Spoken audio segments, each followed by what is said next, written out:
성부와 성자와 성령의 이름으로 아멘. 예수님과 어머니 하나 되신 성심을 통해 아버지 신성하신 그 피앗의 나라에서 이 기도를 봉헌드립니다. 하나님 아버지, 성경의 시작부터 그리고 마지막 요한계시록에 이르기까지 저희 사명을 통해 아버지의 뜻 진리시여 말씀하여 주시옵소서. 이 마지막 시대를 살아가는 아버지께 속한 소수의 남은 자녀들이 성경 안에 담겨져 있는 아름다운 신적인 다양한 질서의 원리와 관점과 개념을 학습하고 배워서 하루빨리 본연의 자신을 찾고 올바르게 하나님 아버지의 뜻에 반영할 줄 아는, 상응할 줄 아는 그런 영혼들로 이제 올바르게 그 본연의 위치로 돌아갈 수 있도록 축복하여 주시옵소서. 이 모든 기도 우리 주 예수 그리스도의 이름으로 기도드리나이다. 아멘. 성부와 성자와 성령의 이름으로 아멘. 안녕하십니까. 하나님의 뜻 성길 피아수녀입니다. 오늘은 이제 지난 시간에 이어서 창세기 1장 두 번째 시간 1장 11절부터 31절까지의 내용을 먼저 여러분들과 함께 읽고 그리고 이제 학습을 해보도록 하겠습니다. 창세기 1장 천지창조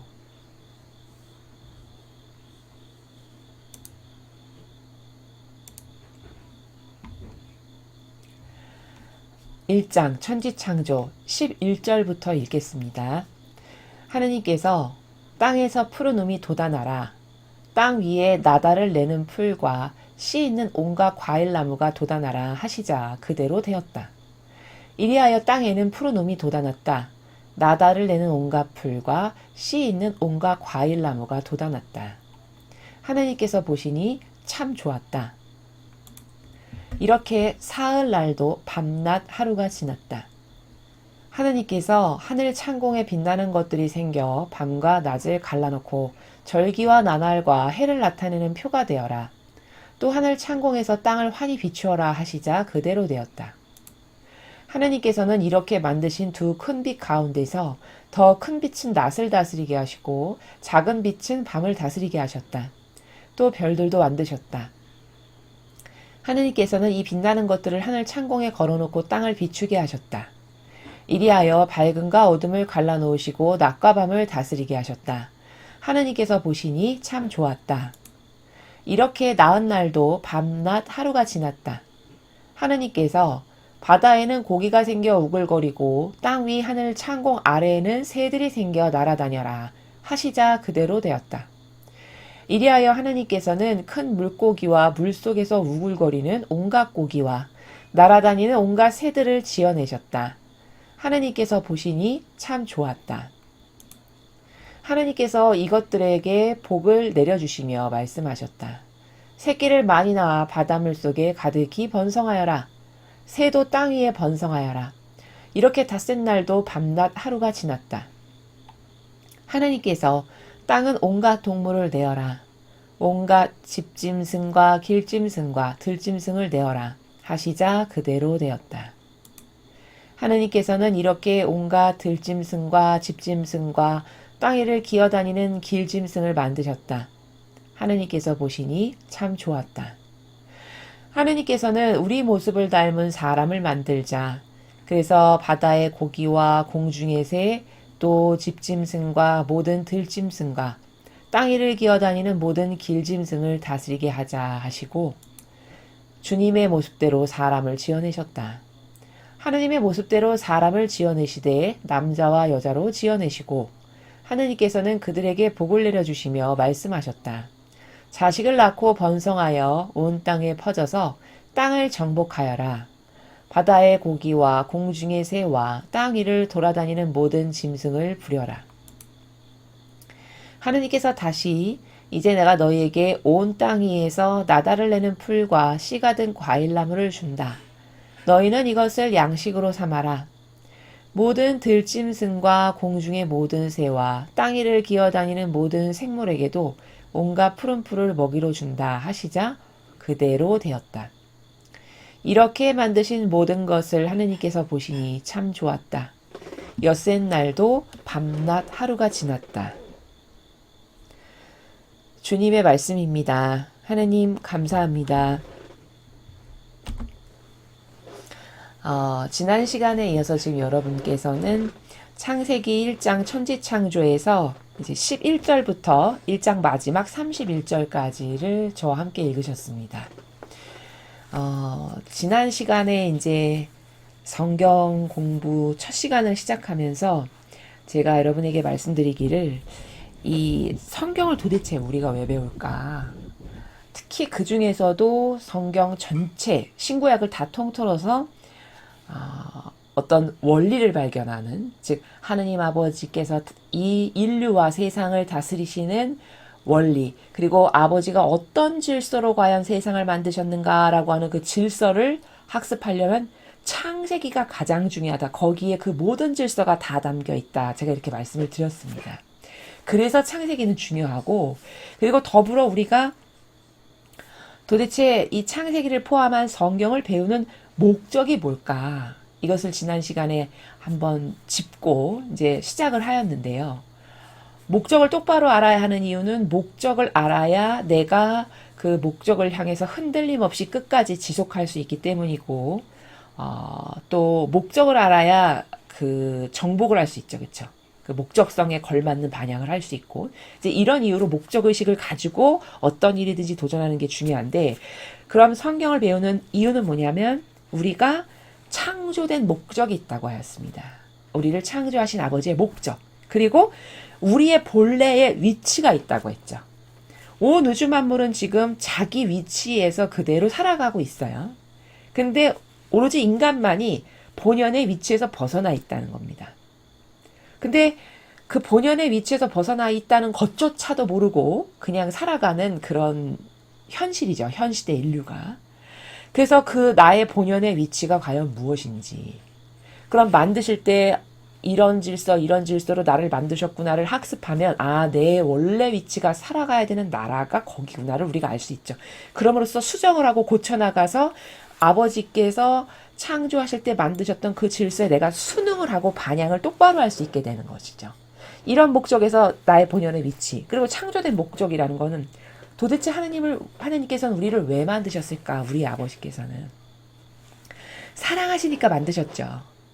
이건 너무 막연한 거예요. 물론 그 말도 틀린 말은 아니지만, 하느님께서 왜 인간을 만드셨는가? 그 사랑하시니까 만드셨죠를 조금 더 구체적으로 세분화하여 관점 정리를 하면, 아버지 그 모든 풍요의 주인이신 우리의 아버지가 가지고 계시는 아름다운 수많은 것들을 자식인 우리와 공유하여 함께 나누어서 우리가 행복해 하시는 걸 보고 기뻐하시려고 해요. 답이. 그러니까 인간이 자식을 낳는 목적하고 같은 거죠. 자, 이런 목적으로 우리를 창조하셨다는 겁니다. 그러면 내 창조된 목적이 나의 아버지께서 이런 마음으로, 이런 지극정성으로, 이런 사랑으로 창조하셨구나를 알면 내가 배은망덕해질 수가 없습니다.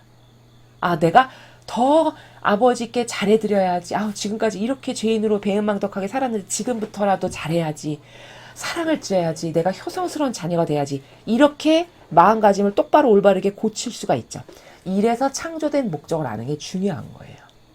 자, 이런 연유로 우리는 성경을 배워야 하는 것이고, 특히 창세기는 더 열심히 촉각을 곤두세워서 여기서 말씀하시는 수많은 원리와 관점을 내 새로운 정신세계의 사고방식의 근원이 되게 해야 된다. 그래야 내가 달라질 수 있다. 본래 질서로 돌아갈 수 있다. 이렇게 말씀을 드렸죠.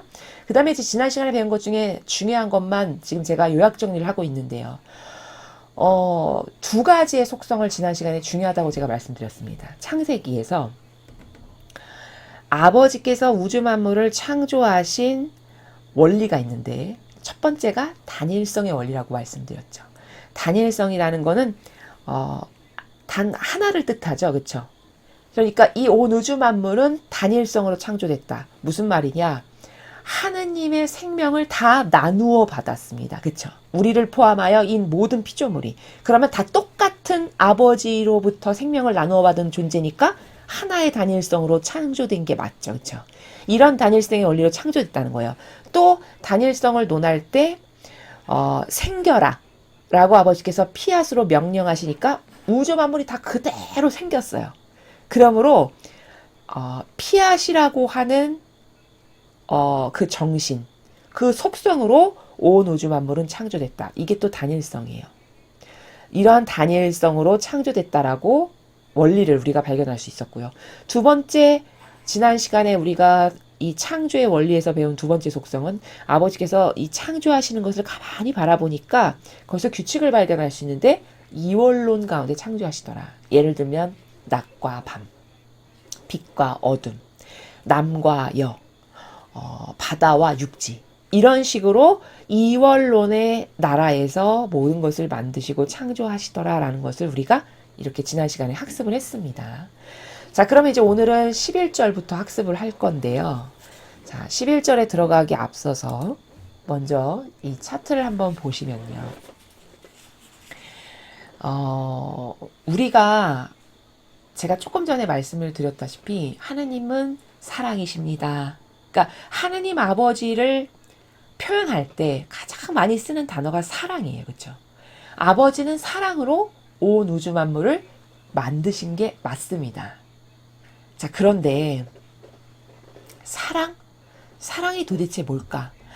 이제 저희 강의를 하나도 빠짐없이 꼼꼼히 다 들으신 분들은 사랑 그러면 사랑이 뭔지는 이제 아실 거예요. 제가 많은 사랑에 대한 인간이 가지고 있는 오해에 대해서, 그리고 어떤 게 올바른 사랑인가에 대해서 많은 시간 말씀을 드렸기 때문에 이제 세상 사람이 막연하게 생각하는 육적 기호의 차원에서의 사랑은 사랑이 아니라 그건 마귀 도구다 라는 거를 다 아실 겁니다. 자, 그 정도는 아실 텐데 제가 이제 오늘 여기서 말씀드릴 것은 그 사랑의 구성 요소예요. 그 사랑이라고 하는 본질의 그 속성을 구성하고 있는 요소가 무엇인가를 지금 제가 여기다가 정리해서 여러분에게 보여드리고 있는데요. 이것은 왜 중요하냐면 우리가 이 지상에서 어디에 주의를 기울여서 목적성을 가지고 살아가야 하는가라는 관점에서 중요해요. 무슨 말이냐?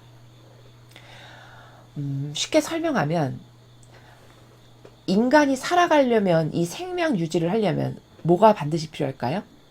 양식. 그쵸? 양식을 먹어야 우리는 생명 유지를 하면서 목숨을 유지할 수 있어요.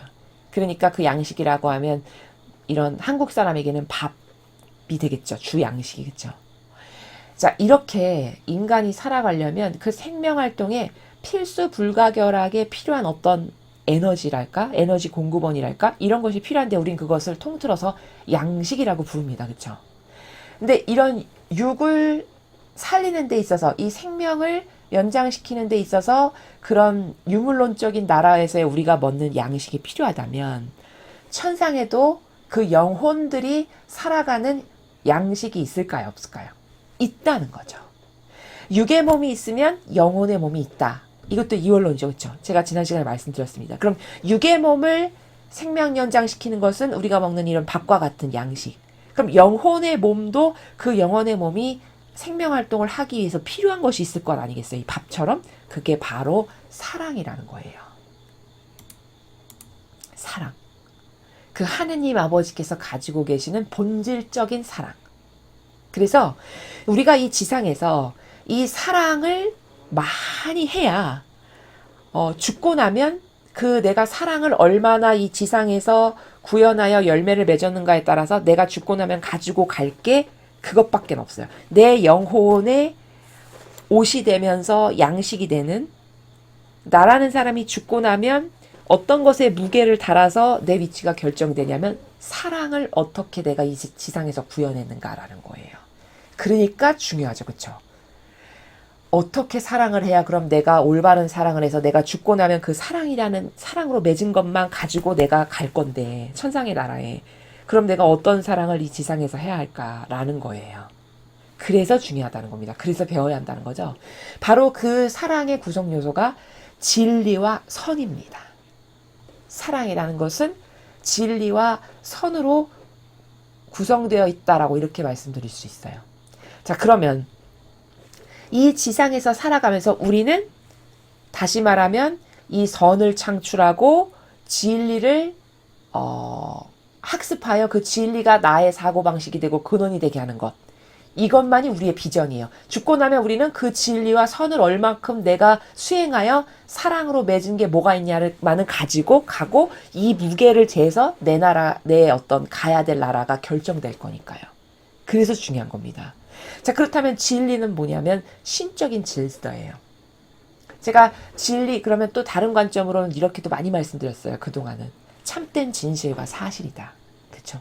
그것도 맞는 관점이에요. 근데 또 신적 질서다라는 관점도 있어요. 진리는. 그러면 생각해 보세요, 여러분. 아, 그럼 우리는 내가 앞으로 남아있는 이 지상에서의 생활에서 추구해야 되고 도전해야 되고 잊지 말아야 될 건 신적 질서로 살아가야 되겠구나. 그래야 내가 진리를 수호하는 사람이고 그 진리에 근거하여 살아가는 사람이라는 게 입증이 되는 거예요. 그럼 보세요. 세상의 모든 사람은 신적 질서에 근거해서 살아갑니까? 인간적 질서에 근거해서 살아갑니까? 그렇죠. 다 인간적 질서에 근거해서 살아가요. 그 인간적 질서라는 건 뭐냐면 이 성경에 예수님이 가르쳐 주시는 거기서 말씀하시는 나라가 있어요. 하느님 아버지에 대해서 진리에 대해서 말씀하시는 나라가 있어요. 거기서 말씀하시는 그 수많은 원리들이 있습니다. 성경에 예수님이 말씀하시는 그 원리가 다양한 신적인 질서예요. 그것에 근거하여 살아가는 영혼은 진리를 가지고 소유한 영혼이고 그 소유한 진리를 가지고 천상의 나라에 가서 그 영혼이 갈 수 있는 나라가 결정돼요. 이해되시죠? 근데 세상 거의 대다수는 심지어 신앙인도 신적 질서가 나의 질서가 되게 해야지 나의 사고방식이 되게 해야지 해서 살아가지 않아요. 다 인간적 질서. 다시 말하면 내가 좋아하는 거. 내 기호 정서를 만족시키는 거. 내 어떤 기준. 인간적으로 내가 착해 보이고 선해 보이고 저게 옳아라고 내 자아에서 근거하여 따르는 수많은 것들. 이건 다 인간적 질서예요. 그리고 종교 생활에서 내가 맞아 옳아라고 학습하여서 그게 성경에 나오는 것도 아니고 아버지가 말씀하신 것도 아니고 예수님의 모범과 정신과 가르침하고도 다른데도 불구하고 그걸 끊임없이 따르는 이런 건 다 인간적 질서예요. 이건 진리하고 아무 상관도 없어요. 그리고 그 인간적 질서를 따르고 살아간 평생의 수많은 시간은 다 헛되이 지나간 거고 오히려 그것에 죄악의 무게를 달아서 아버지는 그 죄악의 무게만큼에 따라서 지옥이냐 연옥이냐를 결정해서 보내시겠죠, 영혼들을. 그러니까 이 신적 질서라는 것이 곧 진리인데 신적 질서는 성경의 예수님의 정신과 가르침과 모범에서 가르쳐 주신 다양한 원리들이다. 그리고 우리가 지금 창세기를 배우니까 창세기에서 말씀을 국한지어서 드린다면 어제 제가 지난 시간에 말씀드렸던 단일성의 원리, 뭐 이원론이라든가, 그쵸? 또 앞으로 제가 2장, 3장을 넘어가면서 이제 여기서 아담과 하와가 나오면 남녀 간의 질서, 서로 어떻게 존중하고 하나 돼야 되는가, 이런 것들이 여기 다 나오거든요. 그럼 그것에 근거하여 내가 실제로 부모 자식 간의 질서도 그 질서로 살고, 여기 창세기에서 가르쳐 주신, 또 남녀 간의 부부 간의 질서도 사랑 관계도 이 아담과 하와를 통해서 아버지께서 우리에게 가르쳐 주시는 남녀 간의 절대성과 유일성 간의 올바른 신적 질서가 이러한 것이다라고 가르쳐 주시는 그것을 나의 따라야 될 질서로 받아들여서 실제로 가정생활을 그렇게 한다. 요런 사람은 진리의 빛을 소유한 거고 그 진리의 빛을 소유한 것을 가지고 임계질량이 돼서 천상에 가게 되는 거라는 겁니다. 이해가 되셨죠? 그 다음에 이제 선에 대해서 이야기를 하면 선이라는 건 뭐냐? 세상은 병들어서 선이라면 어떻게 생각하시는지 아세요? 나에게 잘해줘, 어떤 사람이. 그럼 저 사람 참 선하다, 착하다 이렇게 말해요. 이거 맞나요? 이거 완전 틀린 거예요. 나에게 친절하고 상냥하고 부드럽고 나에게 잘해줘, 나에게 사랑을 주고 그럼 그 사람을 선하다고 봐요. 그렇죠? 세상 거의 대다수 사람은 다 이렇게 생각합니다. 이거는 병든 내 기호 정서 경향을 만족시켜주면 선이라고 생각하는 엄청난 착각의 오해예요. 내가 진리가 아니지 않습니까? 그렇죠? 오히려 내 자아와 내 병든 기호 정서 감정에 어떤 충동질하고 거기다 동조를 하고 그것을 맞춰주면 악만 더 키워주는 거예요. 이게 진실이거든요. 여기서 말씀하시는 아버지 말씀하시는 선이라는 건 절대 그런 게 아니에요. 선이라는 건 순수함을 말해요. 순수함. 그러니까 순수하다는 건 또 세상 사람은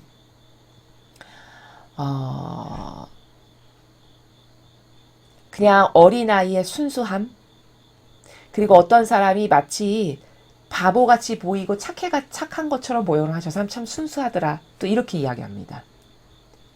이게 다 기준이 잘못된 거예요. 우리가 제일 쉽게 접근할 수 있는 건 어린아이 같이 순수한 거, 이제 그거 하나를 순수라는 것을 설명할 때 비유로 좀 들 수 있는데, 그것도 완벽하진 않습니다만, 순수라는 건 근원적으로 영적으로 설명하면 이물질이 없는 거. 그러니까 두 마음이 아닌 상태예요. 순수라는 건. 그러면 세상 거의 모든 사람은 순수하지 않아요. 왜냐? 처신과 처세를 하니까요. 그렇죠.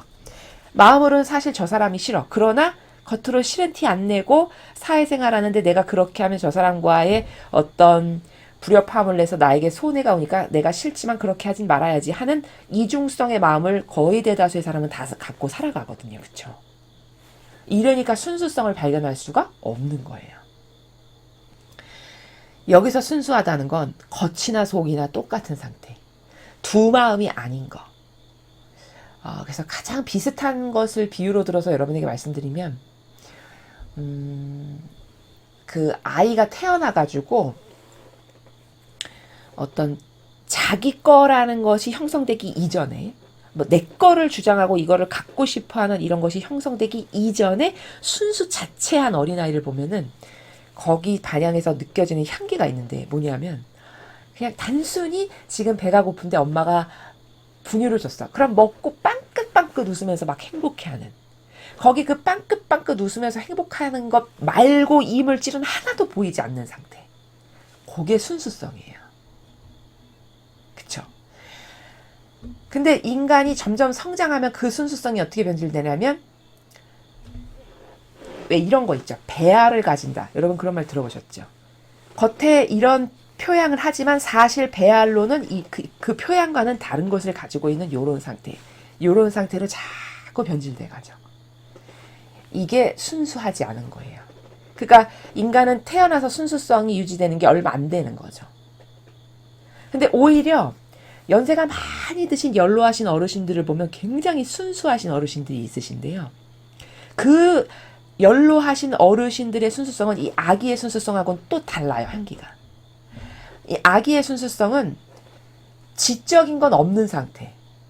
그러니까 어떤 지력이라든가 지성은 없는, 그냥 본능만 있고 거기 어떤 알리바이나 배알이나 그런 것은 없는 그냥 그런 순수를 볼 수 있다면, 연로하신 할아버지나 할머니들께서 가지고 계신 어떤 굉장히 순수한 모습은 아주 원숙한 가운데, 그러니까 지혜와 경험이 풍부해서 그 모든 것이 지적인 지력의 사고방식으로 있지만, 있으면서 동시에 욕심이 없고 모든 것을 다 초월하여 다 수용하고 받아들이고 내 것은 배제된 요런 상태의 순수성. 이거 향기가 다른 거거든요. 이 어르신들의 순수성이 그러니까 더 아름답고 아주 그윽한 향기가 나는 거죠. 이제 요런 것을 여러분에게 순수를 좀 이해하시기 쉽게 비유적으로 설명을 드리면 이제 그런 나라인데, 이거는 제가 여러분에게 추상을 하시라고 말씀을 드린 거고, 이제 본질적으로 설명하면 그런 순수함은요, 어떻게 측정이 가능하냐면요, 여기 제가 썼죠. 지혜를 통해서 어떤 한 영혼의 순수함의 임계질량이라는 건 무게를 달아본다는 거예요. 그 임계질량을 알 수 있는 거거든요. 그럼 이게 무슨 말이냐? 좀 어려운 말인데, 여기서 말씀드리는 지혜라는 거는요,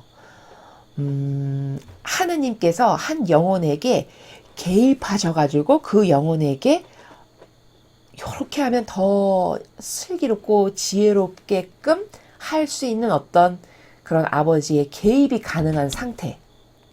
그래서 그 영혼에게 지혜를 불러 넣어주시는 요런 상태를 말하는 건데, 그 지혜는 어떤 영혼에게만 넣어주실 수 있냐면 순수한 영혼에게만 넣어주실 수 있어요. 그게 왜 그러냐면, 순수성이 있는 사람은요 단순하거든요. 딱 하나만 원하고 절대 부잡간 이런 걸 갖지 않아요. 그러니까 목적성도 하나, 원하는 것도 하나, 딱 하나만. 예를 들면 하느님과 관련해서 순수하다. 그럼 하느님 한 분만 있으면 돼. 난 다른 건 다 필요 없어. 아무것도, 욕심도 바라는 것도 원하는 것도 아무것도 없어. 그냥 하느님 한 분 딱 계시면 그걸로 빵긋빵긋 24시간 계속 웃을 수 있는 요런 상태다. 이런 걸 순수하다고 하는 거예요. 그럼 그 영혼은 하나님만 있으면 나는 완전히 만족하고 완전히 충만하고 완전히 행복하고 다른 건 아무것도 필요 없습니다. 그러니까 하나님께서 개입하시기 얼마나 쉽겠습니까? 그렇죠? 와, 쟤를 봐라. 나 하나만 바라고 아무것도 필요 없는 저 영혼을 봐라. 야, 내가 저런 영혼에게 가지 않으면 누구한테 가겠냐. 이런 마음이신 거예요. 아버지는 그런 영혼 만나셨을 때. 그럼 그 영혼에게 개입해서 쑥쑥 뭐를 넣어주시기가 너무 쉬운 거죠. 왜? 부잡다한 게 없으니까. 하나만 바라고 갈망하니까 아버지만.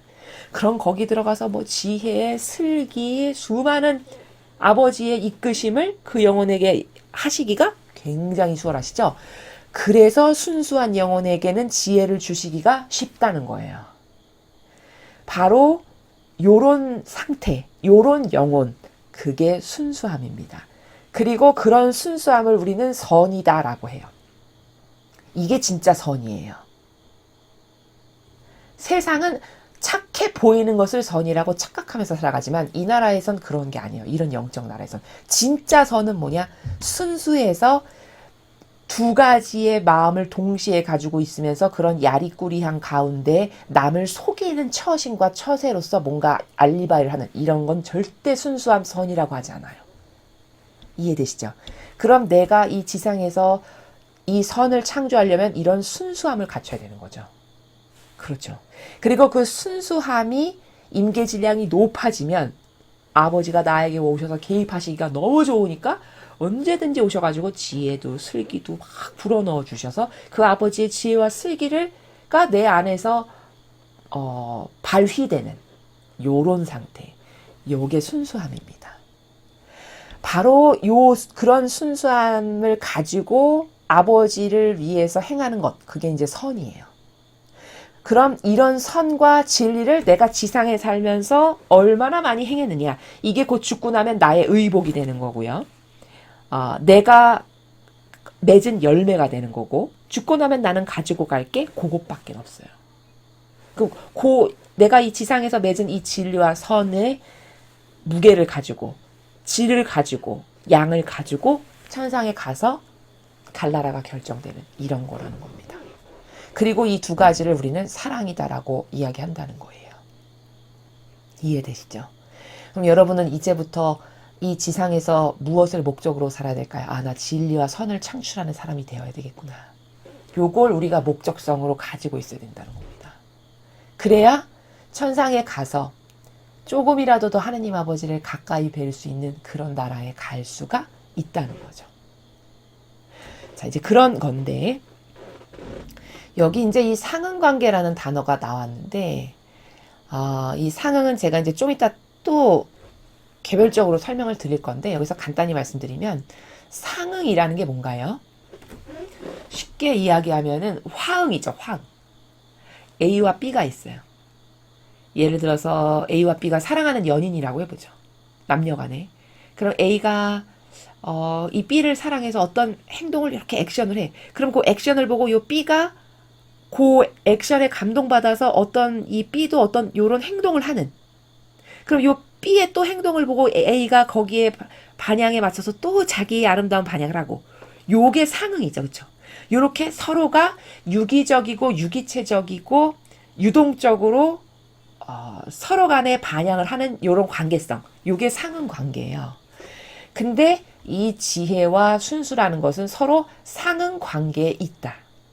어떻게 순수하느냐에 따라서 지혜를 하느님께서는 더 많이 혹은 적게 혹은 아예 못 주실 수도 있는, 즉 순수함이 어떠냐에 따라서 지혜를 아버지가 주실 수 있는 것이 달라지는 그런 이 서로의 유동적인 무관하지 않은 상호작용 간에서 일어나는 관계, 그게 이제 상응 관계죠. 그래서 지혜와 순수는 그런 서로의 상응 관계 안에 있는 요소다. 요것을 이제 또한 설명을 드리는 겁니다. 그러니까 어떤 영혼이 아주 순수하다는 건 그 영혼이 지혜가 있다는 거고요. 지혜를 어떤 영혼에게 많이 불어넣어 주셨어. 그럼 그 영혼은 순수하다는 뜻이라는 거죠. 이해되셨죠? 그래서 우리는 앞으로 남은 시간을 신적 질서를 따르고 사는 진리를 창조하는 삶. 이 순수함으로써 하나님께서 나에게 언제든지 오셔서 지혜와 슬기를 불어넣어 주실 수 있을 만큼 순수함으로써 그래서 선을 창조하는 요것이 우리의 목적이 돼야 된다. 이게 우리의 죽고 나면 의복이 된다. 이렇게 정리할 수 있다는 것입니다.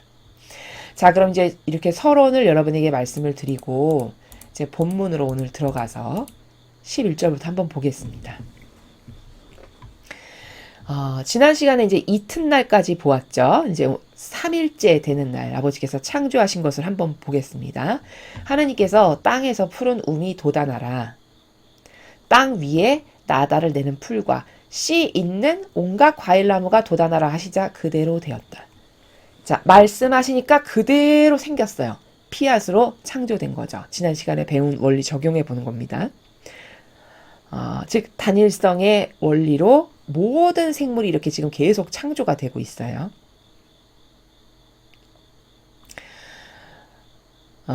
그 다음에 이리하여 땅에는 푸른 움이 돋아났다. 나다를 내는 온갖 풀과 씨 있는 온갖 과일나무가 돋아났다. 하느님께서 보시니 참 좋았다. 여기서 이제 우리가 하나 볼 수 있는 거는 상응 관계를 이제 제가 조금 더 상세하게 설명을 드릴 건데요.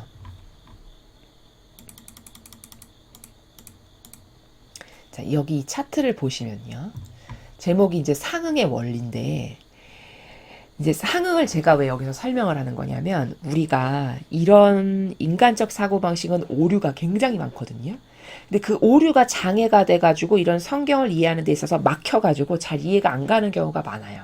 그래서 그걸 하나하나 수정하고 신적이지 않은 그 나의 사고방식을 이제 고치면서 우리가 학습을 해야 되는 건데, 그 중에 하나가 이제 상응의 원리인데요. 우리가 이 창세기를 읽다 보면 여러분 혹시 이런 거 느끼시는지 모르겠습니다. 인간은 이렇게 그 단절된 사고방식, 이렇게 딱딱 잘라서 분절시켜서 하는 사고방식을 해요. 거의 많은 대다수의 경우에. 그러다 보니까 어떤 부작용이 발생하냐면, 예를 들어서 뭐 첫째 날 빛이 생겨라, 빛이 생겼다. 그리고 하나님께서 보시니까 좋았다. 그 빛과 어둠을 나누시고 빛을 낮이라 어둠을 밤이라 부르셨다. 이렇게 첫날이 지났다. 그러면 첫날은 빛과 어둠 생겼어. 끝! 딱 분절시키고 둘째 날 새로 여기서 시작해서 둘째 날 뭐뭐 생겼어. 그럼 여기서 끝! 분절시키고 이렇게 딱딱 절단시키고 가르고 자르는 사고방식을 하기가 쉽다는 거예요. 근데 그렇지 않다는 겁니다. 신적인 거는. 어떻게 말씀드리면 이해가 쉽냐면, 예를 들어서 우리가 그 자연법에도 이제 그런 게 좀 있는데, 과일을 보면요, 봄에 심었는데 굉장히 한참 기다려가지고 겨울에나 가서야 열매를 맺어서 그때서나 수확할 수 있는 이런 작물이 있죠, 그렇죠? 근데 어떤 거는 지금 심었는데 불과 뭐 열흘 안에 수확해서 먹을 수 있는 요런 작물도 있습니다. 그렇죠? 그러면은 이 오래 걸려서 한참 돌보고 뭔가 조치를 취해줘 가지고 겨울이나 가서야 열매를 맺는 이 어떤 작물의 케이스에는 이게 쭉 연결되는 이런 과정이 필요하죠. 과정. 그렇죠? 근데 우리는 그러면 이 겨울에서나 먹는 이 작물의 입장에서는 이 봄부터 겨울까지 기다려주고 거기 손질도 해야 되고 물도 주고 뭐 병충해 약도 주고 하는 이 다양한 과정이 있어야만 열매를 맺는 이 전체의 과정을 딱딱 분절시키지 않고 보아주는 게 중요하잖아요. 그렇죠? 그럼 여기는 연계적이고 유기체적인 사고방식이 있을 때만 그걸 전체적으로 연결해서 볼 수 있는 겁니다. 근데 우리는 잘못하면 어떤 사고방식을 하냐면, 아까 불과 열흘 안에 오늘 심었는데 열흘 후에 탁 수확해서 먹는 요런 것만을 가지고 사고를 하고 그것처럼 다 이렇게 분절시켜서 생각하는 사고방식이 굉장히 농후해요. 그러면 이 창세기를 잘 이해할 수가 없다는 거예요. 왜냐? 자, 여기 그림을 보시면요. 제가 여기 임의로 1, 2, 3, 4 번호를 붙인 겁니다. 그러면 이게 무슨 의미를 제가 그린 거냐면, 예를 들어서 여기 지금 11절에 하느님께서 땅에서 푸른 음이 돋아나라 하셨어요. 그러면 이 1번을 땅이라고 하고 2번의 삼각형을 푸른 음이라고 한다면 이 땅과 푸른 사이에 어떤 관계가 있죠. 이 사이에서 일어나는 작용이 있잖아요. 이 작물이 이 땅에 박혀서 양분을 먹고 또 그 둘 사이 어떤 유기체적 작용을 통해서 열매를 맺게 되는, 그렇죠. 요렇게 상응의 관계를 통해서 이 둘 사이는 열매를 맺게 되는 그런 과정이 있다는 거예요. 근데 이걸 딱 분절시켜서 생각하면 얘는 1번은 1번으로 끝나고 2번은 2번으로 끝나는, 이렇게 생각하기가 십상인데 그렇지 않다는 거예요. 또 마찬가지로 그럼 요 2번이 뭐 어떤 또 다른 창조물이야. 아버지께서 만드신 피조물이야. 그럼 또 다른 날 만드신 3번의 피조물이 있겠죠. 그럼 요 2번과 3번과는 또 둘 사이의 어떤 유기체적인 상응의 관계성에서 일어나는 어떤 활동들이 있을 거 아니겠어요. 둘 사이에. 그럼 그 둘 상응의 관계에서 일어나는 활동을 통해서 둘 사이에서는 또 새로운 창조물이 나올 수 있다는 거죠. 창세기는 이런 관점으로 첫째 날, 둘째 날, 셋째 날, 넷째 날, 일주일 전체를 다 그렇게 봐야 돼요. 그러니까 다시 말하면 첫째 날 뭐 빛과 어둠이 생겼다. 그럼 끝 분절시키고 2번은 2번의 나라로 뭐 여기 동식물을 창조했고 뭘 창조하셨다. 그럼 2번 창조 끝. 그럼 3번에 또 새롭게 창조하는 건 얘는 여기에서 끝. 이렇게 다 절단된 사고방식으로 보면 안 된다. 빛과 어둠이 생긴 것은 2번과 어떤 관계가 있냐면요. 예를 들어 빛과 어둠이 생겼는데 그 다음에 어떤 동식물이 나왔다. 그러면 태양이 있음으로써 이 식물이 자라는 거죠. 여기 만약에 1번 첫째 날 창조하신 태양이 없었어. 그러면 이 식물 자랄 수 있나요? 자랄 수 없습니다. 그럼 그 태양과 이 둘째 날 창조하신 어떤 작물 사이에는 상응의 관계가 반드시 있는 거죠. 필요한 거죠. 그리고 그 둘 사이의 상응을 통해서 어떤 열매가 탄생하는 거잖아요. 그렇죠? 요렇게 절대 그 7일간의 그 창조의 그 날들이 첫째 날과 둘째 날, 둘째 날과 셋째 날, 또 셋째 날과 첫째 날, 이 사이사이에 다 유기체적이고 상응의 관계에서 다양한 창조물이 나오는 거다라는 겁니다. 그래서 그것을 제가 도형으로 도식화해서 표현한 거예요. 그래서 여기 1, 2, 3, 4라고 제가 표현한 건 각기 다른 차원. 창세기에 국한해서 설명하면 뭐 첫째 날, 둘째 날, 셋째 날 이렇게도 볼 수 있고, 또 11절에 국한해서 보면은 1번을 땅이라고 하면 2번은 푸른 음이 돋아나면 이 땅과 푸른 음 사이엔 절대 무관하지 않아요. 이 푸른 음이 독자적으로 있으면 열매 맺을 수 있나요? 없습니다. 땅에 심겨져야 그 땅에서 영양분을 흡수하고 빨아먹고 수분도 가져가고 이렇게 함으로써 얘가 열매 맺을 수 있죠. 그럼 둘은 상응의 관계라는 거예요. 이렇게 아버지가 만드신 모든 피조물은 서로 이런 상응의 관계를 통해 다양한 창조가 일어나는 거다. 이게 창세기 전체를 통해서 우리가 발견하고 확인할 수 있는 상응의 원리다라는 겁니다. 이해되시죠? 그러나 이 창조의 이 상응의 창조를 통해서 탄생하는 열매들은 다 고유성으로 다 각기 다른, 똑같은 것은 하나도 없는 요런 메커니즘으로 아버지는 창조를 하신다는 거예요. 이해가 되셨죠? 그래서 제가 여기 하단부에 정리하기를, 그러나 각각의 창조의 열매가, 즉 1번과 2번 사이에서 창조의 열매가 나올 거고, 또 2번과 3번 사이에도 또 상응을 통해 창조 열매가 나올 거고, 또 1번과 4번도 상응의 창조를 통해서 열매가 나올 건데, 그 열매들은 다 각기 고유성으로 제각각 다 다르다. 그것을 확인할 수 있다.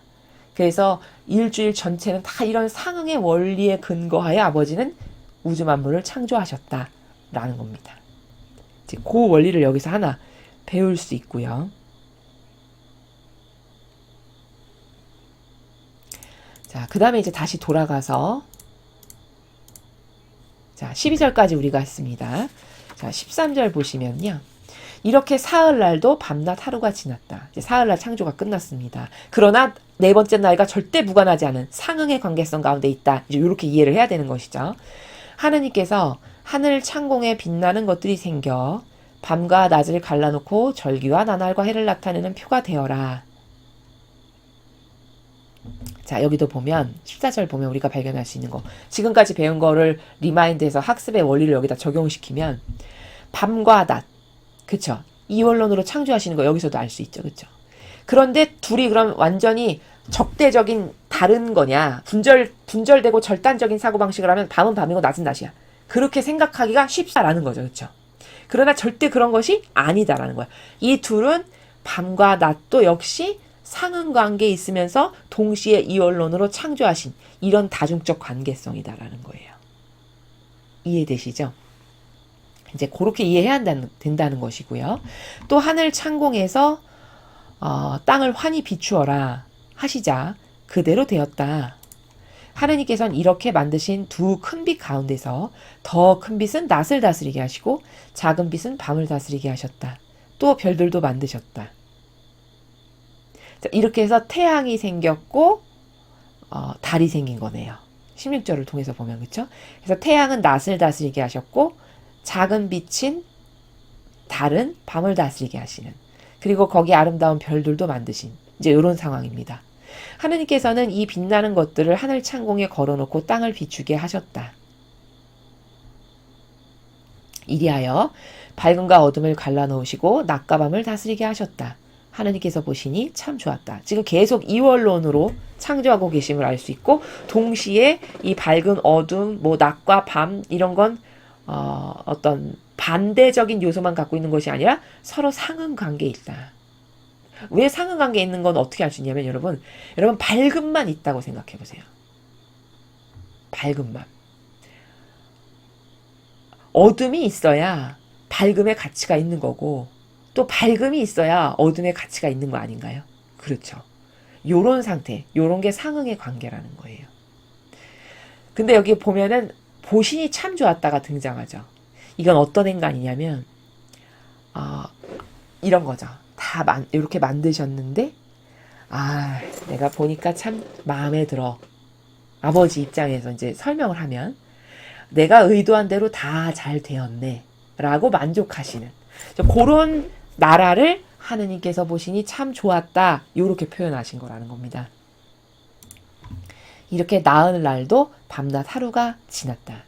하느님께서 바다에는 고기가 생겨 우글거리고 땅 위 하늘 창공 아래에는 새들이 생겨 날아다녀라 하시자 그대로 되었다. 이리하여 하느님께서는 큰 물고기와 물속에서 우글거리는 온갖 고기와 날아다니는 온갖 새들을 지어내셨다. 하느님께서 보시니 참 좋았다. 자, 보시니 참 좋았다가 어떤 행간인지 제가 앞에서 말씀드렸습니다. 똑같은 겁니다. 하느님께서 이것들에게 복을 내려주시며 말씀하셨다. 새끼를 많이 낳아 바닷물 속에 가득히 번성하여라. 새도 땅 위에 번성하여라. 자, 축복을 하시는 거죠. 손수 만드시고는, 손수 지어내시고는 이렇게 더 번성하고 잘 자라렴 하고 축복하시는 이제 그런 나라고요. 이렇게 닷새 날도 밤낮 하루가 지났다. 자, 닷새까지 이제 끝났습니다. 하느님께서 땅은 온갖 동물을 내어라. 온갖 집짐승과 길짐승과 들짐승을 내어라 하시자 그대로 되었다. 자, 우리가 알기를 6일까지만 하시죠. 창조 사업을. 7일째는 쉬시잖아요. 그 지금 이제 6일째가 24절부터거든요. 마지막 날 보니까 온갖 짐승을 만드시네요. 그렇죠? 온갖 동물. 집짐승, 길짐승, 들짐승. 요게 이제 마지막 날 만드셨고, 그 다음에 하느님께서는 이렇게 온갖 들짐승과 집짐승과 땅 위를 기어다니는 길짐승을 만드셨다. 하느님께서 보시니 참 좋았다. 하느님께서는 우리 모습을 닮은 사람을 만들자. 그래서 바다의 고기와 공중의 새, 또 집짐승과 모든 들짐승과 땅 위를 기어다니는 모든 길짐승을 다스리게 하자 하시고, 자, 여기 보시면요. 마지막 6일째 온갖 짐승과 사람을 만드시네요. 그렇죠. 근데 여기 26절에서 중요한 포인트가 있습니다. 그게 뭐냐면, 제가 서두에 우리가 성경을 왜 배우냐, 창세기를 왜 배울까요? 본연의 목적과 창조된 목적을 알기 위해서다. 그래서 내가 똑바로 올바른 반향과 상응을 하려고 지금까지 몰라서 못했으니 이 목적으로 우리가 성경을 배웁니다. 이렇게 제가 말씀드렸죠. 자, 여기 정확히 나와요. 인간의 위치가 어디인지를. 그래서 제가 서두에 이런 것을 알아야 됩니다라고 제시를 해드린 거예요. 자, 26절을 보세요. 이제 사람을 만들자 하시고는 그 사람에게 어떤 권한을 주시냐면, 그래서 그 사람이 바다 고기와 공중의 새, 집짐승, 들짐승, 땅 위를 기어다니는 모든 길짐승을 다스리게 하자. 이렇게 써 있습니다. 여기 자세히 보세요. 다스리게 하자. 다스리게 하자. 보이시죠? 요 끝에 26절 끝에 다스리게 하자. 그러니까 사람의 위치는 만물을 다스리는 위치라는 거예요. 맨 처음에. 변질되기 이전에 사람에게 주신 축복과 은총이 이 온 우주 만물을 내가 만들었는데 이제 마지막으로 자식을 아버지께서 빚어 만드신 다음에 아버지 자식에게, 즉 자녀에게, 자, 얘야, 이게 다 너를 위해서 만든 거야. 네가 한번 이것들을 다스려 보렴? 이렇게 하신 거라는 거예요. 그러니까 우리는 그 온 우주 만물을 다스리는 존재들이에요. 근데 얼마나 지금 역전돼서 살아가고 있냐, 얼마나 자기 위치를 모르냐면 인간이, 여러분 그런 거 많이 보시죠. 지금도 보면요, 저 아프리카나 멀리 갈 것도 없습니다. 미국도 그렇게 많다고 하는데 막 이상한 상 만들어서 거기다 빌고, 그쵸? 옛날엔 막 달에다가도 많이 빌고, 막 정한수 떠놓고 막 밤새 빌시잖아요, 그쵸? 막 나무에다 가서 빌고, 이거 막 신령한 무슨 영험한 기운이 있는 나무라고 막 빌고. 이게 뭘까요? 그 자연 모든 만물을 너가 다스리는 존재야. 아버지는 이렇게 설정하셨는데 거꾸로 그 자연 만물을 섬기고 있어요, 인간이. 거기다 가서 빕니다. 완전히 역전된 거죠. 완전히 잘못된 거죠. 이렇게 인간은 자기 위치와 질서를 모르고 있는 거라는 거예요. 이렇게 뒤바뀌었다는 거예요. 이해되시죠? 그래서 지금은 어느 지경이 됐냐면, 그리고 인간이 그렇게 원죄를 짓고 죄악으로 떨어지다 보니까 예전에는 변질되기 이전에 아담과 하와, 올바르게 반향했던 그들에게는 인간에게 지배권이 있었어요. 왜? 다스리게 하자 했으니까 지배권을 주실 수밖에요. 다스려야 하니까 내 말을 이 자연물이 들어야 될 거 아니에요. 내가 그들을 지배하고 다스리는 자니까. 그쵸? 그러니까 그 자연물을 내가 통제할 수 있는 지배권이 있었다고요, 인간에게. 근데 지금 인간에게 지배권이 있나요? 여러분 가서 나무에게 야, 너 내 말 들어, 이렇게 돼 하면 여러분 말 듣나요? 안 되죠. 왜일까요? 지배권이 상실된 거예요. 왜? 이제 죄인의 죄악의 인간이 됐으니까 나무는 죄가 없잖아요. 나는 죄가 있는 죄인이잖아요. 내 말을 들을 리가 만무하죠. 걔는 질서 가운데 질서 정연하게 바르게 살아가고 있는데 질서에서 벗어난 내 말을 들을 리가 만무하다는 겁니다. 너무 쉬운 거죠? 너무 쉬운 거예요. 너무 이치가 바르고 정확한 겁니다. 그러니까 내 지배권이 통하지가 않아요. 그래서 지금 어느 지경이 되냐? 자연이 인간을 해쳐요. 진짜 쓰나미 막 밀려와서 덮죠, 인간을. 그래서 다 죽이고, 그쵸? 이런 자연재해. 무슨 쓰나미라던가 인간이 감히 손도 댈 수 없는 무슨 허리케인 막 이런 것들 있잖아요. 그런 게 다 그렇게 해서 인간을 죽이는 게, 이런 게 왜 가능할까요? 지배권을 상실한 우리 인간을 거꾸로 자연물이 덮치는 이런 세상이 되고 이런 상황이 지금 된 겁니다. 그러니 우리가 얼마나 질서에서 벗어났고 본연의 위치에서 벗어났는지 여기 검증이 딱 되죠. 26절을 보니까 아시겠죠. 지금 우리가 그런 처지라는 거예요, 인류가. 그러니 다시 돌아가야 된다. 그 지배권을 회복하려면 그럼 어떻게 될까요? 아버지 뜻에 순종해야죠. 내 뜻 버리고. 아담과 하와가 죄 짓기 이전에 어떤 모습으로 살았는지를 알고 복원해야 돼요. 다시 되돌려야 돼요. 아버지 뜻 안에서 순종하면서 그 아버지 뜻이 제 뜻입니다. 내 건 어떤 것도 내밀지 않는 그 순수 상태, 진리에 의해서만 지배받던 상태, 그대로 돌아가야 된다는 거죠. 그렇죠. 그게 인류에게 남은 과제라는 겁니다. 우리가 26절을 통해서 그걸 알 수 있다는 거고요. 이거 굉장히 중요한 거예요. 인간의 위치. 그 다음에 이제 또 하나 알 수 있는 거 26절에서 여기 보면은 하느님께서는 우리 모습을 닮은 사람을 만들자 이렇게 말씀하셨어요. 그러면 우리라고 하셨죠. 우리. 하느님께서 우리 모습을 닮은? 그럼 요 우리는 도대체 누군가요? 왜 하느님이 만드시는데 우리라고 복수대명사를 썼을까요? 이런 겁니다. 여기서 아버지 다스림의 질서를 우리가 발견할 수 있어요. 뭐냐? 하느님은 혼자서 결정하시지 않고 상의하에 합의하셔서 결정하신다는 거예요. 어떤 분이? 성부, 성자, 성령의 삼위일체이신 세 분께서 합의하고 의논해서 그 세 분이 함께 창조하신다는 거예요. 그래서 우리라고 말씀하신 거예요. 이해되시죠? 그래서 삼위일체이신 하느님 아버지께서 합의하에 우리를 만드셨다는 걸 바로 여기서 명확한 근거로 우리 모습을 닮은해서 알 수 있다는 겁니다. 혼자 독단적으로 아버지가 하시지 않고. 왜? 하나된 관계니까. 삼위일체이신 세 분은 하나된 관계니까 하나 되신 세 분의 위격께서 상의를 하셔서 인간을 창조하시는, 이 정도로 질서가 퍼펙트해요. 이 나라가. 그럼 그거에 비유해서 우리의 모습을 생각해 보세요. 얼마나 무질서한가. 아니 신이신데 막말로 우리의 편한 속된 자연법의 막말로 표현을 하면 내가 왕이고 주인이고 내 마음대로 해도 되는 거잖아요.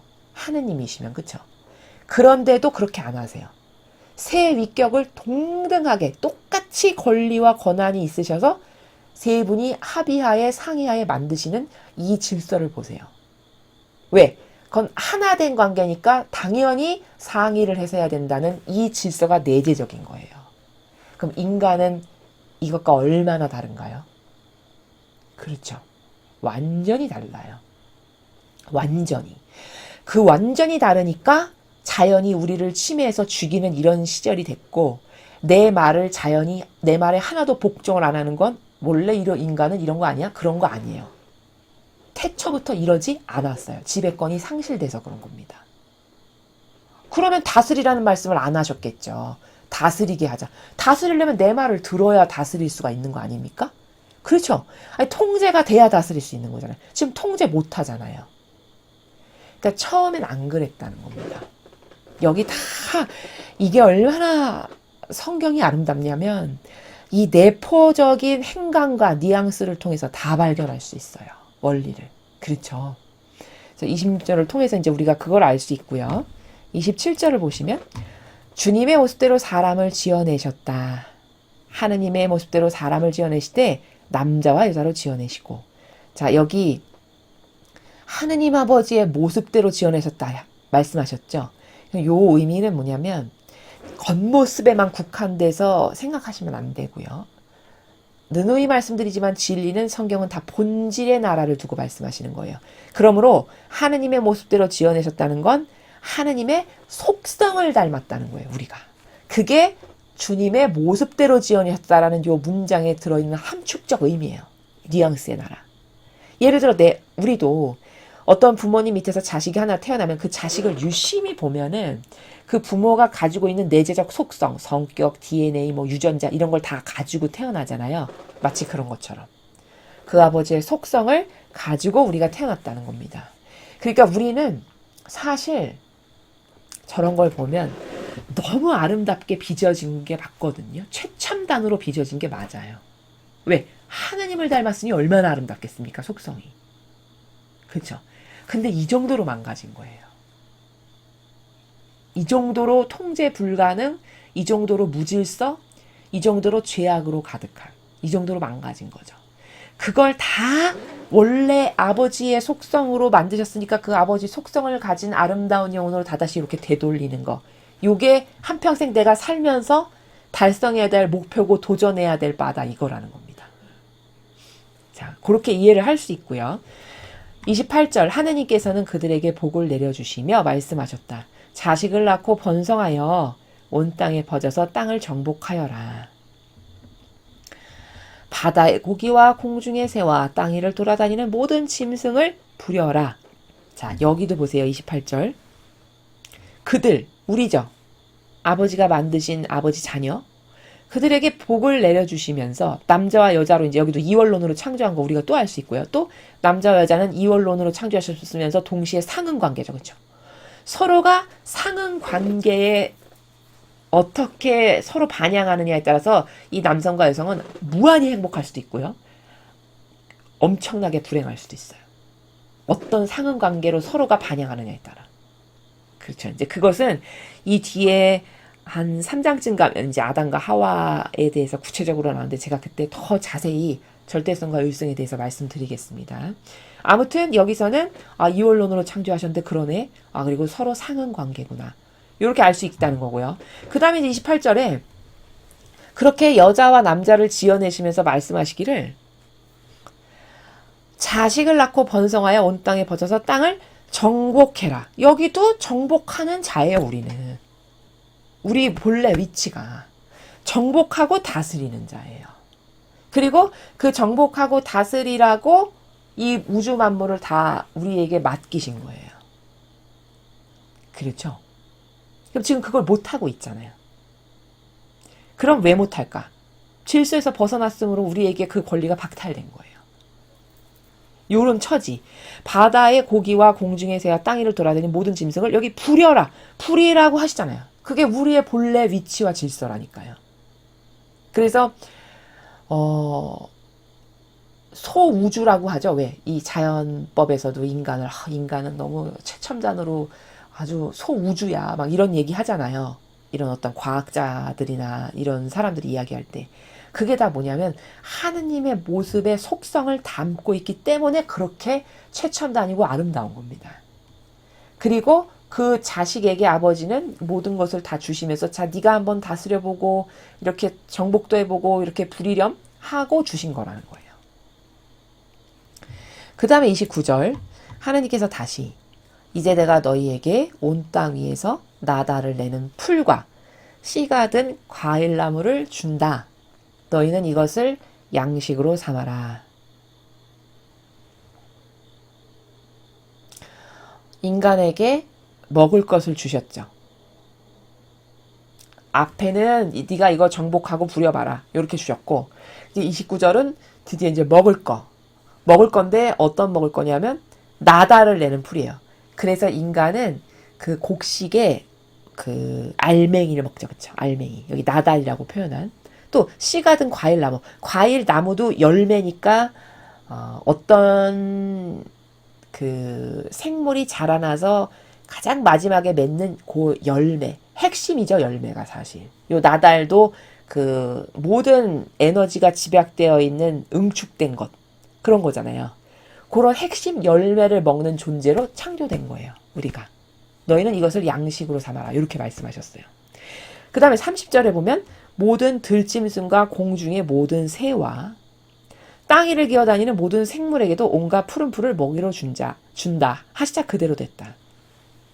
자, 보세요. 인간은 나달 먹고 열매 먹는 존재예요. 창조된 본래 위치가.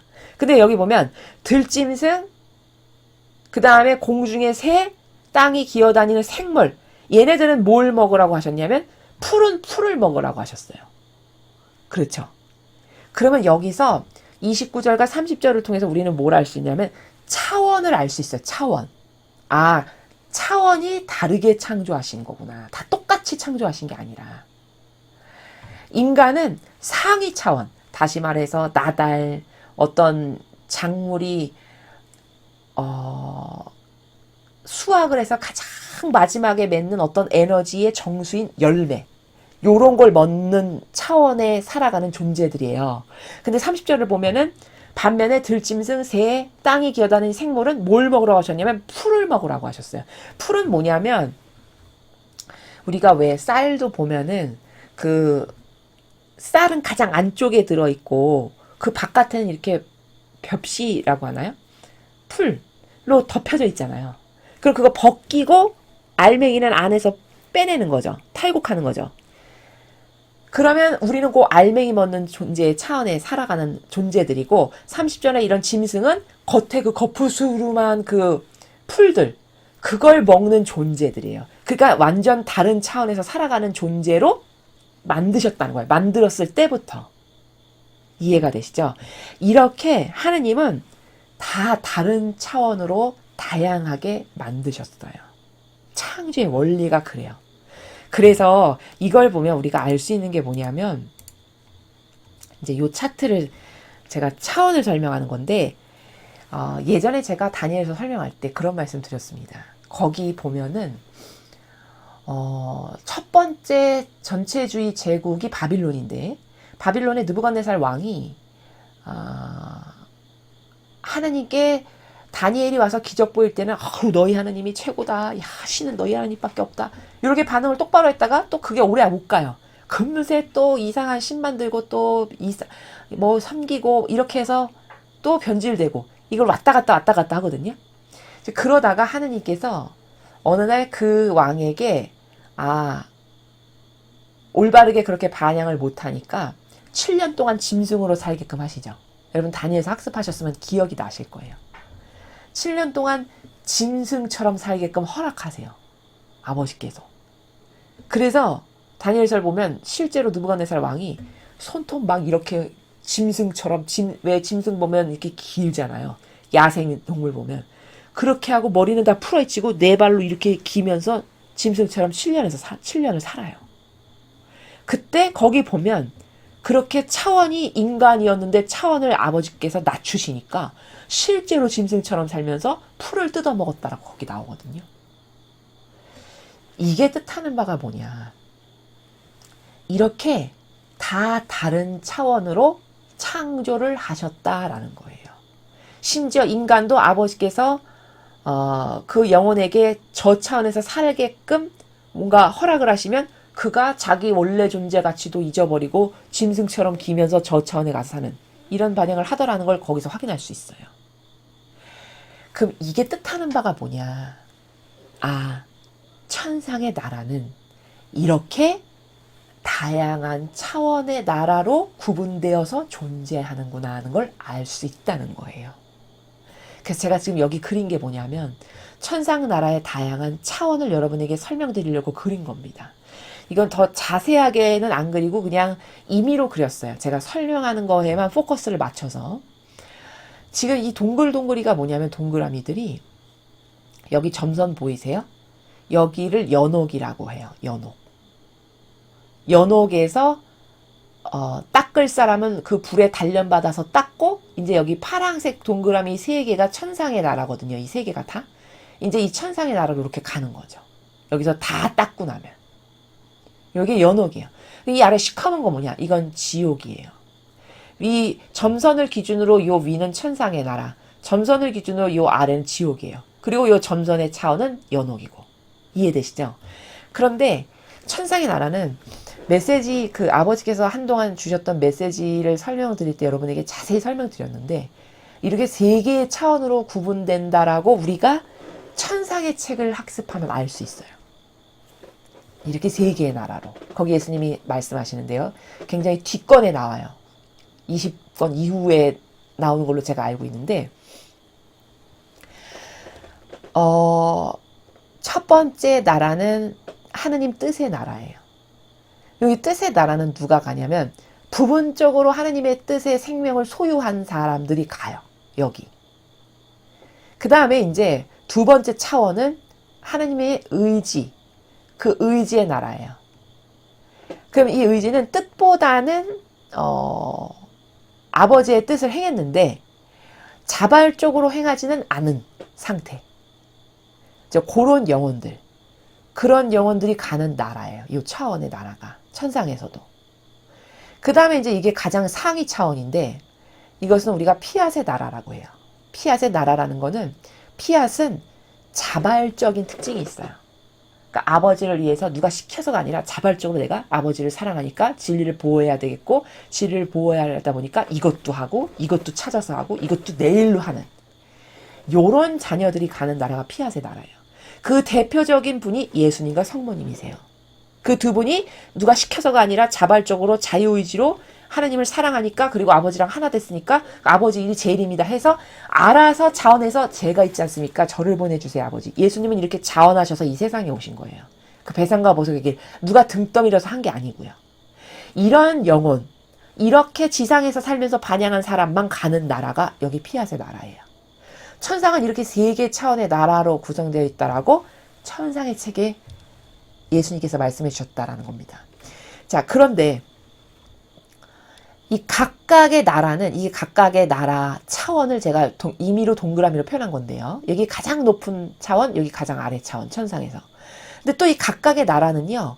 여기 동그라미를 제가 상세하게 그리지 않았는데 4개 정도의 동그라미를 더 이렇게 안으로 그려야 되는데 그건 무슨 뜻이냐면 각각의 차원은 또 그 안에도 얼마나 뜻을 많이 행했냐 덜 행했냐의 그 가중치가 있겠죠. 그것에 따라서 중심부에 살아가는 사람, 점점 변방에 살아가는 사람 이렇게 4개 정도의 차원으로 나뉜다고 볼 수 있다는 거예요. 그렇게 해서 여기도 4개의 차원이 세부적으로 있고 여기 피아세 나라도 4개의 차원이 세부적으로 있고 요 위도 의제 나라도 4개가 있고 피아세 나라도 4개가 있어 도합 4, 3, 12 12개 차원의 나라로 천상의 나라가 구성되어진다라고 본다는 거예요. 그 12개는 무엇에 근거해 말씀드리는 거냐면은 예수님께서 그 복음을 통해서 보면은 복음에 등장하는 숫자들이 있는데 그거는 신적 질서와 절대 무관한 숫자들이 아니에요. 다 이유가 있어서 아버지께서 그리고 예수님께서 그런 숫자들을 말씀하시는 것이거든요. 근데 거기 보면 제자를 12명을 뽑으세요. 그건 우연의 일치가 아니에요. 이유가 있어서 12명을 뽑으신 거예요. 그러니까 나중에 한 명이 죄악을 저질러서 가룟 유다가 스스로 죽었잖아요. 그러고 나니까 그 12를 채우죠. 그렇죠? 그 채운다는 건 뭐예요? 그 의미의 온전성을 유지해야 되니까 그런 거예요. 그게 의미가 별 대수롭지 않으면 없으면 없는 대로 그냥 가겠죠. 그렇죠? 근데 그렇지 않다는 건 뭐예요? 그 의미가 보존되어야 하니까. 그럼 10이라는 건 괜히 있는 게 아니라는 거예요. 즉 다스림의 숫자라고 보는 거거든요. 그래서 제자도 12명을 뽑으셨고 1년이 그래서 12달이죠. 12달로 나누어서 아버지께서 다스리시는 거예요. 또 하루도 보면은 24시간인데 낮과 밤을 12시간 12시간으로 나누죠. 그렇게 해서 12로 나눠서 하루를 또 다스리시죠. 이렇게 보면 공통점이 발견돼요. 10이라는 숫자로 다스리시는구나. 그래서 그것에 미루어서 이 나라, 아버지 나라도 12개의 차원이 있겠구나 해서 각각의 차원 안에 4개씩의 다른 차원의 나라가 존재해서 12개의 차원이 있을 거다라고 추측이 가능하다는 거죠. 자, 그런데 중요한 건 뭐냐면 여기 이제 이 천상에서 가장 낮은 차원, 그 다음 차원, 가장 높은 차원인데 요 피아세 나라는 여기 가는 자녀들 그리고 여기 살아가는 영혼들은 하느님 아버지의 상속자들이에요. 그래서 제가 계시록 설명할 때 마지막 20장쯤에 가면 거기 사도 요한이 그 담장 도성을 보니까 주춧돌이 있는데 그 문에 주춧돌은 12지파 이름이 동서남북 3개씩 쓰여 있더라. 그리고 담장에 보니까 담장의 주춧돌은 12제자의 이름이 동서남북에 3개씩 써 있더라. 근데 이렇게 너머에 보니까 그 안에 본 건물, 성전이라고 이야기하는 그건 없더라. 그 본 건물이 하느님 아버지시고 어린 양이신 예수님이시다. 이렇게 이야기합니다. 바로 그때 제가 뭐라고 말씀드렸냐면 그 본 건물이 지금 지어지는 시대다. 이 마지막 시대. 그럼 그 본 건물에 갈 영혼은 누굴까? 하느님 아버지와 그 성전에서 함께 살아갈 영혼을 뽑는 시대예요. 지금이. 그들이 피앗의 자녀예요. 그러니까 질적으로 예수님과 성모님처럼 질적으로 수준 높은 반향을 할 수 있는 그 가장 양질의 영혼을 요 마지막 시대의 핵심으로 뽑으시는 거예요. 그래서 거기다가 놓으시려고. 아버지랑 그 성전에서 함께 살아가는 자녀들로서. 그게 요 피앗의 나라예요. 그러니까 그 자녀, 하느님과 함께 살아가는 자녀니까 아버지의 모든 유산을 상속받겠죠. 그래서 상속자예요, 그들이. 근데 여기 간 영혼은 어떤 특징을 갖고 있냐? 누구만 갈 수 있냐? 나누어주는 영혼들이 가요. 상속자로서. 자, 잘 보세요. 예수님과 성모님을 보시죠. 한평생 나누어 주기만 하셨어요.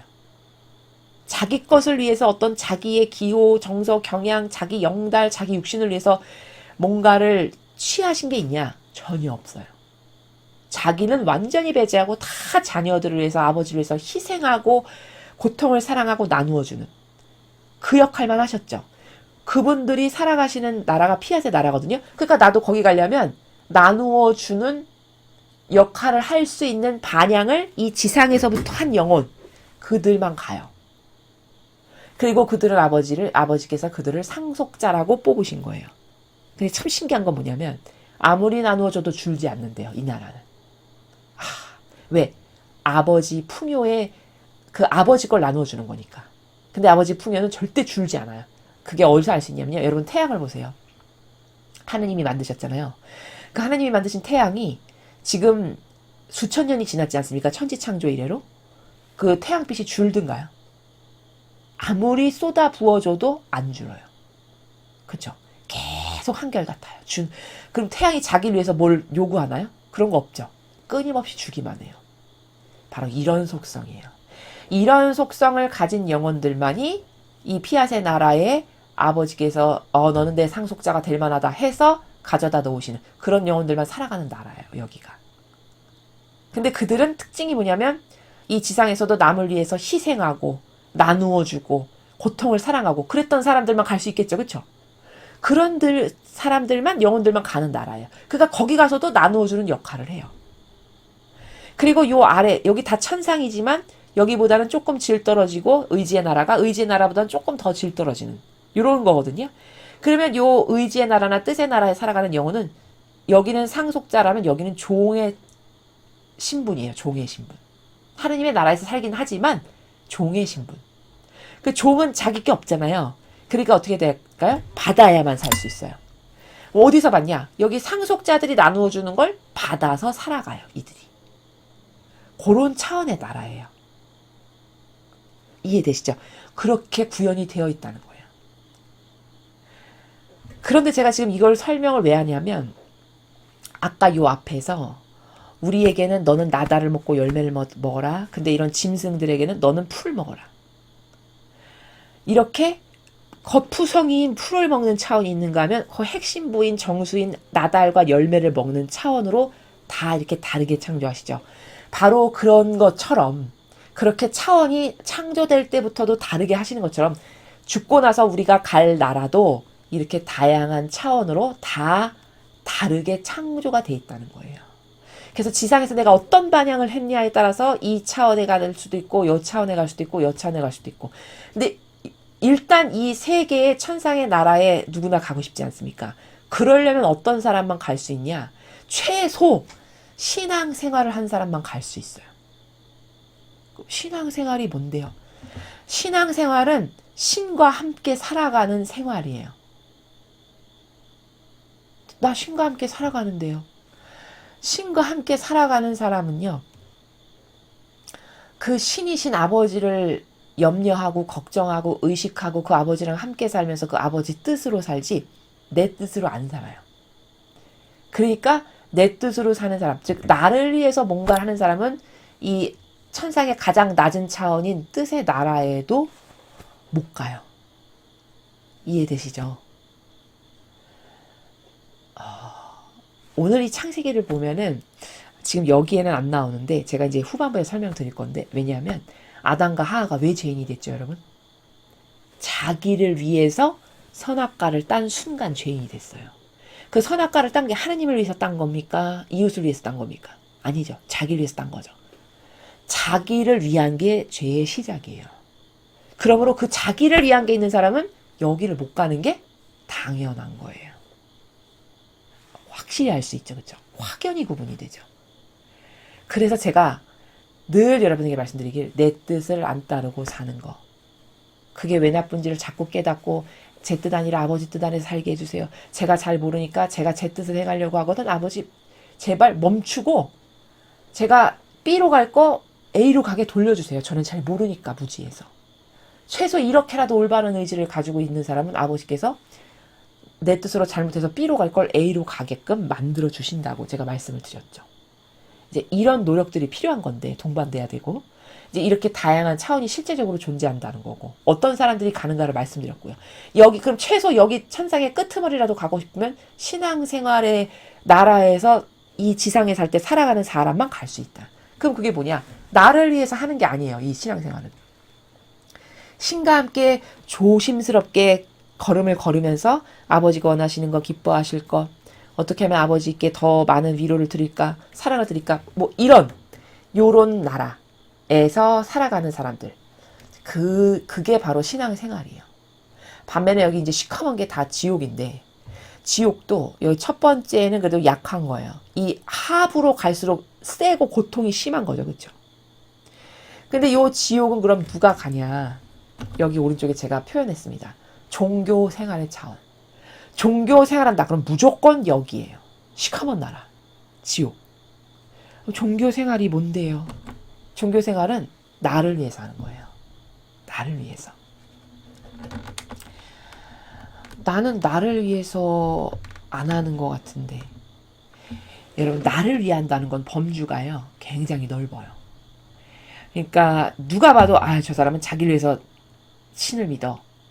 이제 이렇게 보여지는 게 있는 반면에 보여지진 않지만 사실은 자기를 위한 거예요. 어떤 면에서 그렇게 교묘한 걸 알 수 있냐면 내 기호 정서를 만족시키기 위해서. 이거 다 종교 생활이에요. 이 천상의 나라, 이 지옥을 구분 지을 때 여러분 얼마나 디테일한지 몰라요. 우리가 굉장히 막연한 사고방식을 하고 살아서 그래서 우리가 디테일성이 떨어져서 그런데 심지어 어느 정도냐면요. 이런 비유를 들면 여러분이 화기애애되실 거예요. 예를 들어 내가 이제 사회생활을 하는데 직장 동료를 위해서 어떤 좋은 일을 했어요. 그 동료를 위해서. 그러면 뭉뚱그리한 인간적 사고방식은 어떻게 생각하냐면요. 겉만 보기 때문에 그 직장 동료를 위해서 좋은 일을 한 어떤 행위가 있잖아요. 그럼 저 사람은 참 좋은 사람이야, 훌륭한 사람이야. 다 이렇게 얘기할 거예요. 그렇죠? 근데 하느님은요. 어떻게 보시는지 아세요? 좋은 일을 한 거는 맞는데 그 의지를 보세요. 그 사람이 어떤 의지 가운데에서 그 좋은 일을 했냐는 걸 보신다는 거예요. 그러면 그 마음 안에 실제 좋은 일을 한 것은 결과이긴 한데 그 발로 그 행위를 할 수밖에 없었던 어떤 발로가 있을 거 아니겠어요. 그 다양한 발로가 엄청 많거든요. 내용이. 예를 들면 그 사람에게 내가 이렇게 좋은 걸 해서 다음에 내가 승진의 기회를 얻기 위해서 이런 거. 혹은 그 사람에게 좋은 사람이라는 인상을 심어주기 위해서. 그쵸? 혹은 사회적 체면과 위신 때문에. 이런 수많은 동기들이 사람마다 다 달라요. 그럼 이게 다 뭐죠? 이거 다 자기를 위한 거죠? 사실은. 행위는 저 사람을 위한 것처럼 보였으나 그 사람의 본질적 속마음의 의도는 뭐예요? 다 자기를 위한 거였잖아요. 이 자기를 위한 것도 이게 질적으로 어떤 게 더 고약하고 어떤 게 더 교묘한지를 다 따지신다는 거예요. 소름 끼치지 않습니까? 그러면 이게 뭐예요? 이게 다 자기를 위해서 살아가는 사람들의 교묘함이에요. 그런데 겉에는 착해 보이죠? 요게 다 여기 갈 사람들이에요. 여기. 시커먼 지옥.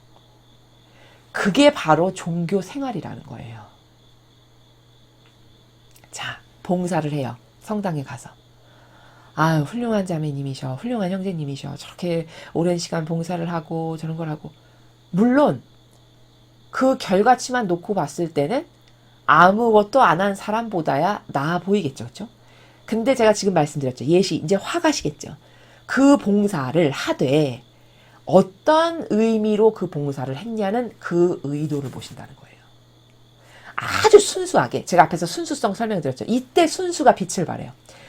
아주 순수하게 정말 불쌍하고 어려운 사람을 도와주는 게 기뻐. 그리고 내가 이렇게 어떤 희생과 고통으로써 저 사람이 행복하고 기뻐하면 그게 곧 나의 기쁨이야. 이것밖에 없어. 오로지 목적이. 이러면 그건 진짜예요. 이거는 그 목적이 정말 순수하게 나는 완전히 배제된 상태에서 저 상대방을 위한 것만의 100%짜리니까 이때 순수하다고 하는 거고 그 사람은 여기 천상의 나라에 가기에 충분해요. 그런 것을 많이 했으면 여기 높은 곳에 가기에 충분하겠죠.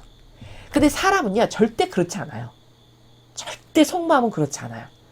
그렇게 순수하게 완전히 저 사람만을 위해서 이 선과 희생을 하는 게 너무너무 기쁘다. 이런 사람은 별로 없어요. 사실은 성당도 왜 가냐? 그런 봉사도 왜 하냐? 내가 그런 착한 사람, 좋은 사람으로 보여지기 위해서, 혹은 그런 것을 하니까 내가 어떤 그런 것을 함으로써 나의 만족을 시켜주니까, 이런 기타 등등 이런 다양한 이유가 있어요. 이게 다 누룩이에요. 그건 다 자기를 위한 거예요. 그런 것을 갖고 있으면 아무리 그게 선해 보이는 거지만 세상 사람은 속을지 모르겠으나 하나님은 그 속에 의도를 보시기 때문에 다 여기 간다는 거예요. 그게 종교 생활입니다. 자기를 위해서 하는 거. 그게 무슨 이유이건 말도 필요 없어요. 의도만 보시니까. 그 자기를 위한 의도가 요만큼이라도 있었다. 그건 다 종교 생활이에요. 이제 확실히 구분되시죠? 그렇죠? 그래서 이 타 종파에 11조, 그게 굉장히 조심스러운 건데, 제가 여러분에게 말씀드리기가, 그 11조가 나쁘다는 게 아니고요. 그 목적성이 어떤 의도 혹은 의지에서 그 11조를 하냐가 11조를 한 것보다 더 중요해요. 이해되시죠? 봉헌은 이런 측면에서 여러분이 잘 이해하시고 하셔야 돼요. 성경을 보면 예수님이 다 가르쳐 주세요. 어디 나오냐? 과부가 동전 2입을 넣죠. 그렇죠? 근데 예수님이 뭐라고 하셨냐면 그 과부를 그렇게 칭찬하세요. 오늘 저 여인이 가장 많이 헌금을 했다. 왜냐? 전 재산을 다 넣었으니까. 그럼 여기서 예수님이 말씀하시는 이 의미가 굉장히 중요해요. 무슨 뜻이냐? 돈의 양을 본다는 말씀이 아니죠. 그럼 돈의 양이 무관한 거냐? 그런 뜻도 아니에요. 사실 많은 돈은 많은 희생을 의미하거든요. 그러니까 양도 무관한 건 아닌데, 그 복음에서 예수님이 중점적으로 말씀하시고 싶은 목적은 뭐냐면 그 마음의 진정성의 나라를 말씀하시는 거예요. 그 하나님께 드리는 자의 마음의 나라가 얼마나 진실하고 진정하냐. 불순물 없이. 그 여인은 완전 순수하게 딱 하나의 목적. 하느님께 전부로 내어드린다. 이것밖에 없다는 그 점을 가장 높이 칭찬하신 거예요. 그게 너무너무 훌륭하다. 근데 요즘 세상에 봉헌을 만약에 11조를 한다. 그러면 어떤 마음가짐을 가지고 하나요? 거의는 다 내가 이렇게 하면 복 받겠지. 혹은 내 사업이 잘 되게 해주세요. 제가 이렇게 봉헌하니까 저 이런 거 되게 해주세요. 제가 이렇게 봉헌을 드리니까 저 이런 소원이 있어요. 이거 하게 해주세요. 이런 마음이 있을까요? 없을까요? 다 누룩으로 다 가지고 있습니다. 완전히 순수하게 정말 하나님 사업을 위해서 진짜 하나님께서 원하시는 곳에만 온전히 쓰여지는 그런 예물로 아버지께 드릴 수 있어서 너무너무 기쁩니다. 이런 영혼 몇 명 될까요? 드물겠죠. 이렇게 하나님은 마음속에 그림자를 보시기 때문에 여러분께서 이렇게 다양한 차원의 나라가, 여기 천상의 나라, 지옥의 나라도 이렇게 있는데, 여긴 다 자기를 위해서 산 사람들이 가는 거고, 지옥은 여기는 자기를 위한 게 아니라 다 하느님과 이웃을 위해서 살았던, 그래서 신앙생활을 한 사람, 여긴 종교생활 한 사람이 가는, 이렇게 다양한 차원인데, 거기서도 지옥에서도 이렇게 다 정도에 따라서 상중하로 다 차원이 다르게 간다는 것.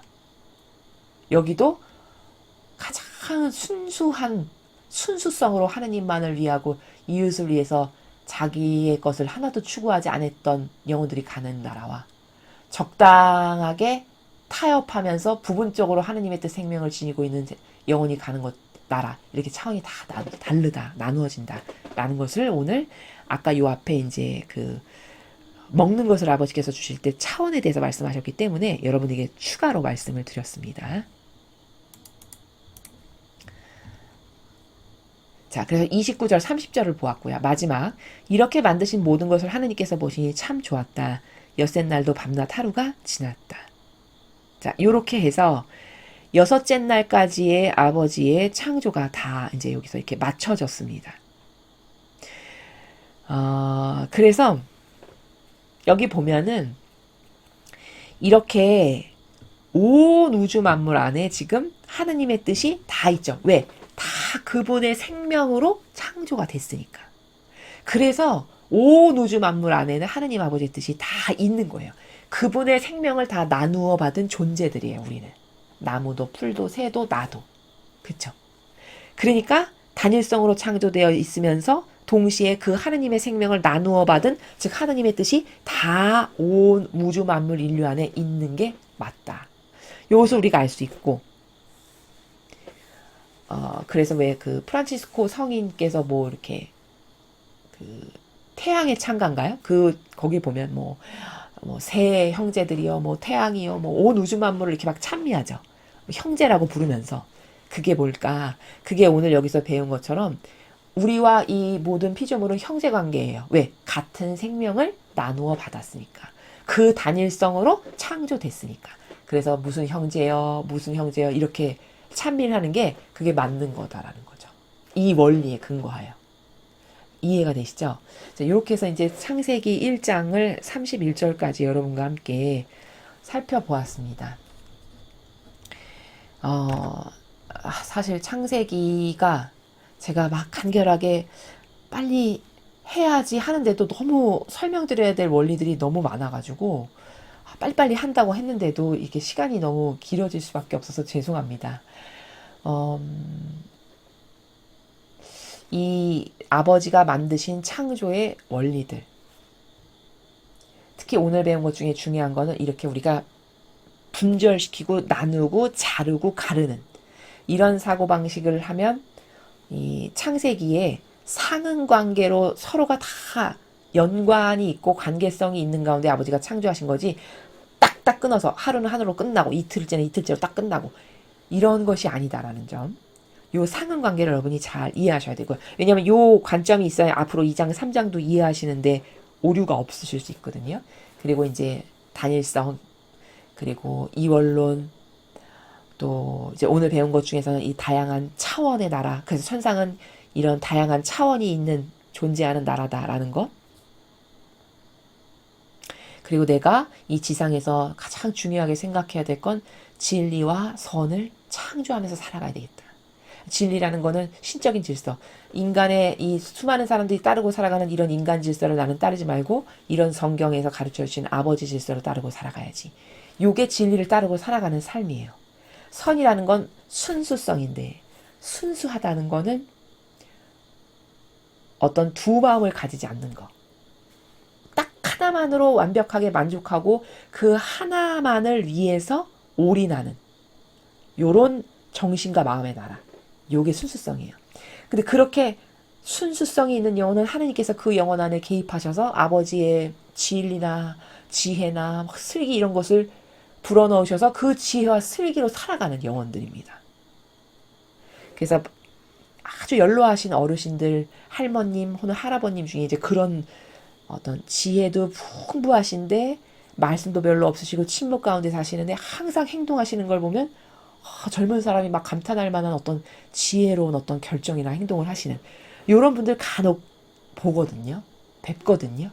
이제 예를 들자면 여러분의 이해를 돕기 위해서, 추상을 돕기 위해서 말씀드리면 이제 그런 영혼의 상태, 이제 그런 것이 순수성이 동반된 선의 가치를 지니고 살아가는 영혼의 모습이다. 이제 우리는 죽고 나면 그 진리와 선을 내가 얼만큼 창조했느냐에 따라서 그게 나의 옷이 된다. 빛의 옷이 된다. 그게 내가 입을 옷이 된다. 라는 것을 이제 잊지 않고 잘 기억을 하셔서 남은 이 지상 생활 동안 우리가 무엇에 열중해야 되고 어디에 올인을 해야 되는가, 이런 것을 여러분이 사실적으로 구현하시는 그런 삶이 되셨으면 좋겠습니다. 이상으로 창세기 1장 천지창조 1장 11절부터 31절까지의 해설 강의를 마치겠습니다. 감사합니다.